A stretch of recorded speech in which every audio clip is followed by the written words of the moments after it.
Hey everyone, it's Dylan here with Chinook Canine. Just feeding time this morning for the dogs.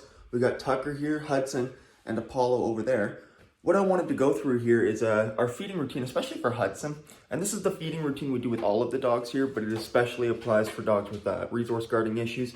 Hudson has a bit of a history of resource guarding, food, especially from his owners.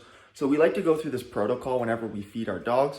And it's a bit of a deference-based protocol. So what we're doing here is asking the dog to give us eye contact or ask for permission to begin eating, right? So when I place this food down in his crate, normally he would dive right in as soon as he sees the food go down. We've conditioned him instead to move away, sit down, and give us eye contact to ask politely to eat.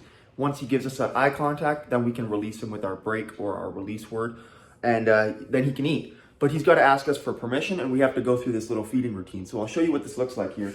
I'm going to try and do my best to film it and do it at the same time here. So we're going to open up the door here, and then you can see he's right at the door here, ready to go, right? So what we're going to do is place the food down with our hand covering the top of it, and we're going to have him move to the back of the crate and sit down. And we might even give an out command if we need to. We will also have our e-collar ready if we need to give an out command and correct for him to move back. So we'll say out and tap on the e-collar if he does not move back. So again, take the food, lower it down, and there you can see he's conditioned to automatically move to the back of the crate. Sit. Hudson, sit.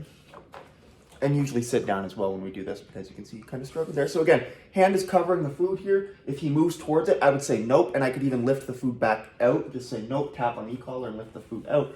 But what I'm looking for here is this eye contact. That's really good. Hudson, break.